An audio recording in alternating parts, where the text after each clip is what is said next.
তাকায় দেখো ডাক্তার জাকির নায়েক সাহেবকে কে না চিনে দুনিয়ায়, অথচ হোমিওপ্যাথিক ডাক্তার। টাকার গরম নাই, ক্ষমতার গরম নাই, গোটা দুনিয়ার মানুষ তার পাগল। টাকার গরমে না, ক্ষমতার গরমে না, একমাত্র তার সুন্দর চরিত্র আর নৈতিক আদর্শের কারণে। যুবকের পায়ে হাত রেখে বলে গেলাম, বাবারা মনের জালমিটা এত আকাম কম করো না, এবার ফিরে যাও। পার্কে তো গেছো, এবার তওবা করো। নাকি আজরাইলের হাতে আকাম অবস্থায় ধরা খাইতে চাও? গানের তার কানের মধ্যে থাকবে, এই অবস্থায় তোর মরণ হোক, এটা চাও? যদি না চাও এখনো সময় আছে। মনেরে বুঝাও রে মন, জীবনে শখ লাগছিল পার্কে যাব, গেছি তো এবার ফিরে যাই। জীবনে শখ লাগছিল দাড়ি কাটবো, কাটছি তো এবার তওবা করি। তোমার মতো কত যুবক স্কুলে পড়ে, কলেজে পড়ে, চাকরি করে, ব্যবসা করে, 5 ওয়াক্ত নামাজ পড়ে নাই। তোমার কপাল কেন খারাপ? তোমার মতোই যুবকরা তো রাস্তায় গাড়ি চালায়, নামাজ ছাড়ে না। তোমার মতো যুবক র্যাব, আর্মি, পুলিশ, বিডিআর এর চাকরি করে, নামাজ পড়ে, তুমি পারো না কেন? তোমার মতো যুবক তাকায় দেখো ডাক্তার, প্রফেসর, ইঞ্জিনিয়ার, 5 ওয়াক্ত নামাজি দাড়িওয়ালা, তুমি পারো না কেন রে বাবা?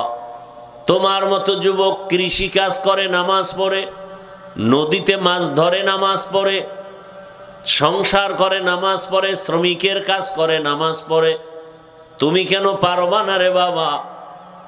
আল্লাহ বুঝি বেজার হয়ে গেল?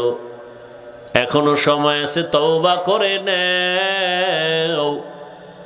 আমার আল্লাহকে মনে মনে বলো, হে মালিক, কোন দিন মরণ হবে জানা নাই। বাসের নিচে যুবকের লাশ, গাড়ির নিচে যুবকের লাশ, পানির মধ্যে যুবকের লাশ, ঘুমের বিছানায় যুবকের লাশ।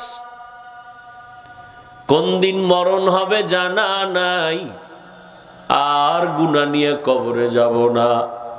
আজরাইলের হাতে আমি দাড়িবিহীন অবস্থায় ধরা পড়ব না। হাসরের মাঠে রসুলের সামনে কেমনে দাঁড়াবো দাড়ি ছাড়া? আমার রসুল তো কষ্ট পায়। আর দাড়ি কাটবো না, নামাজ ছাড়বো না, বেপরদায় চলবো না। মা বাবার দোয়া, শিক্ষকের দোয়া, উলামায়ে কেরামের দোয়া নিয়ে নবীর সুন্নাত অনুযায়ী চলবো। পর্দার আড়ালের মা বোনেরা, আপনার মতো কত মা এই এলাকায় আছে, নামাজ ছাড়ে না, বেপরদায় চলে না, মোবাইলে সময় নষ্ট করে না, স্বামীর মাল হেফাজত করে। ভিন্ন লাইনের মা বোনেরা কেন মার্কেটে মার্কেটে ঘুরিয়া জীবনটা নষ্ট করতেছেন? আপনার কি ভবিষ্যতের চিন্তা নাই? আপনার সন্তানগুলোর ভবিষ্যতের চিন্তা নাই? আজকে আপনি স্বামীকে বাদ দিয়া অন্যের সাথে মোবাইলে কথা বলে সময় কাটান। আপনি কি বুঝেন না ভবিষ্যৎ আপনার সন্তানের উপায় কি হবে?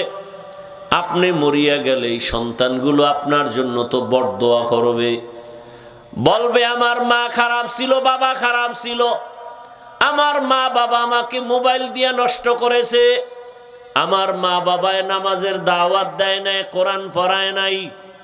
আমার মা বাবাকেও দেখতাম, তারাও মোবাইলে অল টাইম গুনাহ দেখতো, আমরাও সেই পথে আসছি।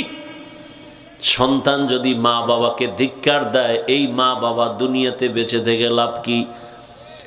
আমি বাবা হইয়া যদি সন্তানের কাছে অপরাধী হই, এর থেকে মরে যাওয়া ভালো। ও মা বাবারা, জীবনে অন্যায় যাই করেন, সন্তানের ভবিষ্যৎ চিন্তা করেন, কারণ আপনার কোনো দাম নাই, সন্তানের কারণেই তো আপনার দাম বাড়বে। সন্তানের ভালো চরিত্র দেখলে মানুষ আপনাদেরকে ভালো বলবে, সন্তানের ব্যবহার ভালো পাইলে মানুষ বলবে বাপ মার ব্যবহার ভালো। অতএব আপনার সন্তানটার ভবিষ্যৎ নষ্ট করিয়েন না।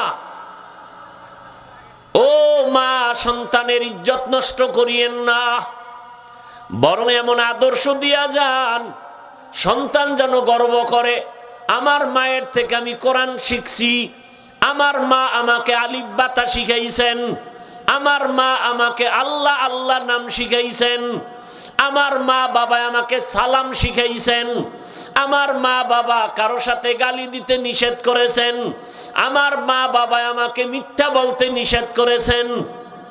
অনেক মা বাবা এগুলি বলে আর সন্তানরাও কয়, কয় না, গর্ব করে।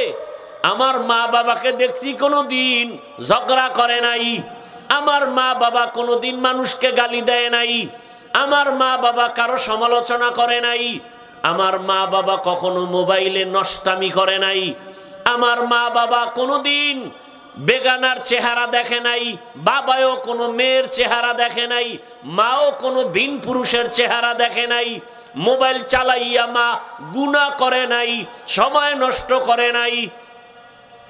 এটা মা বাবার জন্য কত বড় পাওনা, একটা সন্তানের জবান থেকে